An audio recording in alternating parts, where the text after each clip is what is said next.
जय हिंद एवरीवन। आज हम लोग डेफेमेशन यानी मानहानि के बारे में डिस्कस करेंगे कि मानहानि क्या होता है और इस बेसिस पर पार्लियामेंट में किसी एमपी को कैसे डिस्क्वालीफाई किया जाता है और स्टेट लेजिस्लेचर में कैसे एमएलए को डिस्क्वालीफाई किया जाता है, इसके बारे में हम लोग डिटेल से डिस्कस करेंगे। मैंने यहाँ पे ब्रीफ में सबसे पहले लिखा है डेफेमेशन क्या होता है, उसका डेफिनेशन। ठीक है, तो सबसे पहले हम लोग जान लेते हैं कि डेफेमेशन क्या होता है। ठीक है, यहां पर मैंने नोट डाउन किया है एनी फॉल्स स्टेटमेंट्स या communications either written or spoken that harms a person's reputations or decrease respect. मतलब आइदर आपने लिखकर या बोलकर किसी भी पर्सन का, ठीक है, किसी भी पर्सन का जो रेपुटेशन है उसको आपने डिक्रीज करने की कोशिश किया है या हार्म्स करने की कोशिश किया है, तो इस सिचुएशन को क्या कहा जाता है?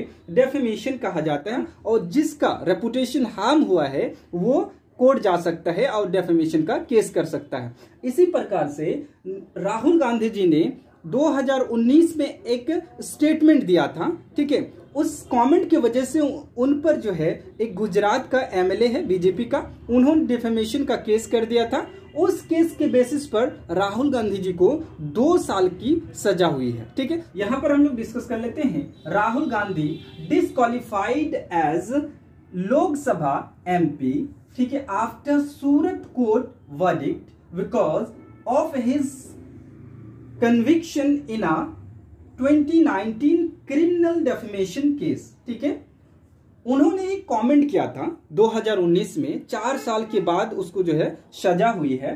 तो उन्होंने क्या कमेंट किया था? यहाँ पर जो आप सरनेम देख रहे हैं मोदी, ठीक है, इस मोदी को लेकर उन्होंने कमेंट किया था 2019 में। उन्होंने कहा था कि ये जो सरनेम है, जितना भी नाम है जिसके सरनेम मोदी है, वो चोर क्यों होते हैं? ठीक है, जैसे नीरव मोदी हो गया, ललित मोदी हो गया, उसके बाद नरेंद्र मोदी का भी नाम लिया था, और जितने भी नाम है जिसके सरनेम मोदी है वो चोर क्यों होते हैं, ये स्टेटमेंट उन्होंने दिया था 2019 में। ये स्टेटमेंट राहुल गांधी जी के द्वारा दिया गया था। उस बेसिस पर सूरत कोर्ट ने उनको 2 साल की सजा दिया है, जो मैक्सिमम होता है डेफेमेशन केस में। ठीक है, राहुल गांधी जी लोकसभा से एमपी थे। ठीक है, वायनाड से जो केरल में है, इससे वो एमपी थे। ठीक है, अब हम लोग डिस्कस कर लेते हैं रूल्स ऑफ डिस्क्वालिफिकेशन, कि हमारे देश में डिस्क्वालिफिकेशन के कितने रूल्स हैं, किस आधार पर, ठीक है, किसी भी एमपी या एमएलए को डिस्क्वालीफाई किया जाता है। ठीक है, तो यहां पे मैंने लिखा है रूल्स फॉर डिस्क्वालिफिकेशन। ठीक है, देयर आर 3 सिचुएशन, 3 सिचुएशन के आधार पर किसी एमपी या एमएलए को डिस्क्वालीफाई किया जाता है। आइए हम लोग देख लेते हैं। हमारा जो कॉन्स्टिट्यूशन है, कॉन्स्टिट्यूशन के आर्टिकल 102 क्लॉज 1 के तहत पार्लियामेंट में एमपी को डिस्क्वालीफाई किया जाता है, और 191 क्लॉज 1 के तहत, इस आर्टिकल के तहत स्टेट लेजिस्लेचर में किसी को डिस्क्वालीफाई किया जाता है। यहां पे मैंने एग्जांपल लिया है office of profits. Office of profits, अगर आप गवर्नमेंट जॉब में हैं तो वो ऑफिस ऑफ प्रॉफिट कहलाएगा। ठीक है, कोई भी पॉलिटिक्स में अगर है तो वो ऑफिस ऑफ प्रॉफिट नहीं होता है। ठीक है, इंसॉल्वेंट, इंसॉल्वेंट मतलब बैंकक्रप्ट हो गए हैं आप, इस बेसिस पर भी आपको डिस्क्वालीफाई किया जा सकता है।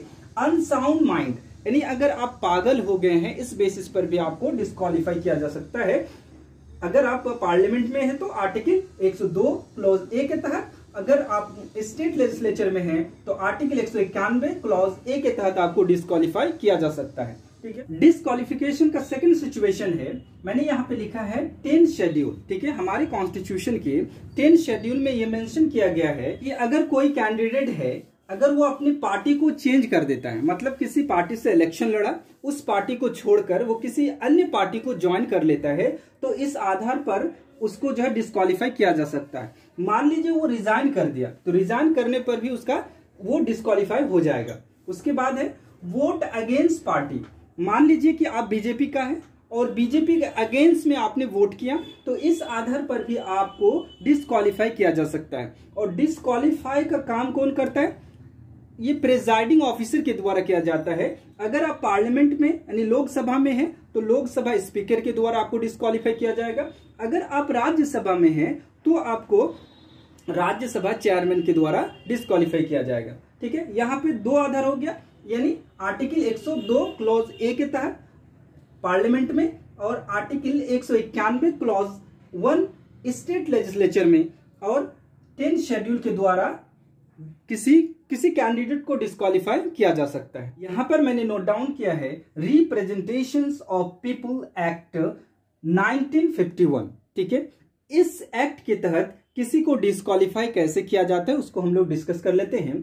इसके अंदर में बहुत सारे सेक्शन में बटा हुआ है। ठीक है, लेकिन राहुल गांधी जी को किस सेक्शन के तहत डिस्क्वालीफाई किया है हम लोग उसको डिस्कस करेंगे। मेन मेरा पॉइंट क्या है कि राहुल गांधी जी को जो 2 साल की सजा हुई है उसके बाद उसको जो डिस्क्वालीफाई किया गया है किस बेसिस पर किया गया उसको हमको डिस्कस करना है। ठीक है, यहां पे मैंने लिखा है इस एक्ट के तहत provides for disqualification for conviction in criminal cases. ठीक है, इसके अंदर में क्रिमिनल केसेस के लिए डिस्क्वालीफाई किया जाता है। सेक्शन 8 में क्या लिखा हुआ है कि disqualification for conviction of offences. ठीक है, यहां पे हम लोग डिस्कस करते हैं सेक्शन 8 क्लॉज 1 में क्या कह रहा है, इंक्लूड्स ऑफेंसेस। ठीक है, अगर आपने इस प्रकार के ऑफेंसेस किया है तो आपको डिस्क्वालीफाई किया जा सकता है, जैसे प्रोमोटिंग एमनिटी बिटवीन 2 ग्रुप्स और ब्रेवरी इटेसे। ठीक है, अगर आप किसी 2 ग्रुप के बीच, ठीक है, दुश्मनी को जो है क्या करते हैं, प्रमोट करते हैं, ठीक है, या आप घूस वगैरह लेते हैं तो इस सेक्शन के तहत आपको डिस्क्वालीफाई किया जा सकता है। तो इस सेक्शन के अंदर में राहुल गांधी को नहीं किया गया है। ठीक है, आगे हम लोग देखते हैं सेक्शन 8 क्लॉज 2। ठीक है, डील्स विद होर्डिंग और प्रॉफिटियरिंग एडल्ट्रेशन ऑफ फूड और ड्रग्स। ठीक है, अगर आप बहुत ज्यादा प्रॉफिट कमाते हैं या फिर आप ड्रग्स में इन्वॉल्व हैं तो इस आधार पर आपको डिस्क्वालीफाई किया जा सकता है। सेक्शन 8 क्लॉज 2 के तहत डिस्क्वालीफाई किया जाता है। ठीक है, अब हम लोग डिस्कस करेंगे सेक्शन 8 क्लॉज 3। इसी के बेसिस पर राहुल गांधी जी को डिस्क्वालीफाई किया गया है। ठीक है, आइए इस सेक्शन को हम लोग जानते हैं। ठीक है, imprisonment for not less than 2 years। ठीक है, इसमें जो मैक्सिमम पनिशमेंट होता है, अगर कोई डिफेमेशन केस के अंदर में है, क्रिमिनल केस के अंदर में, तो उसको 2 साल की सजा होती है। अगर 2 साल की सजा किसी, ठीक है, एमपी को या एमएलए को दिया जाता है तो स्पीकर के द्वारा क्या किया जाता है, उसको डिस्क्वालीफाई कर दिया जाता है। मान लीजिए कि राहुल गांधी जी को 2 साल की सजा हुई है, 2 साल की सजा, 2 साल प्लस 6 years मोर, यानी राहुल गांधी जी को 2 साल की सजा हुई है प्लस 6 साल बराबर हो जाएगा 8 year। ठीक है, यानी 8 year तक वो इलेक्शन नहीं लड़ पाएंगे, डिस्क्वालीफाई हो जाएंगे। अगर उसको हायर कोर्ट के द्वारा स्टे नहीं किया जाता है या फिर उसकी सजा को रिमूव नहीं किया जाता है तो राहुल गांधी जी 8 साल के लिए डिस्क्वालीफाई हो जाएंगे, कभी इलेक्शन लड़ नहीं पाएंगे 8 साल तक। ठीक है,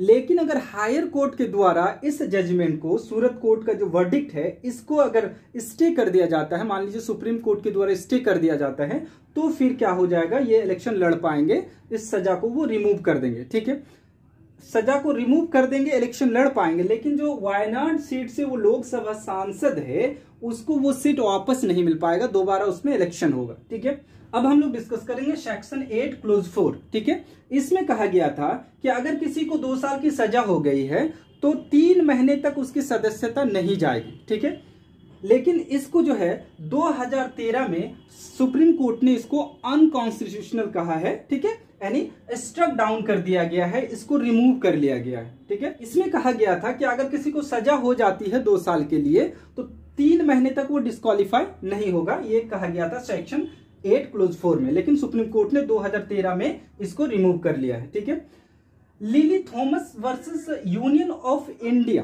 के केस के द्वारा इसको स्ट्रक डाउन कर दिया गया था सेक्शन 8 क्लॉज 4 को। ठीक है, आईपीसी 500 में describe for defamation maximum 2 years। ठीक है, इसी में जो है डिस्क्राइब किया गया था कि डेफेमेशन के लिए 2 साल के लिए मैक्सिमम सजा हो सकता है।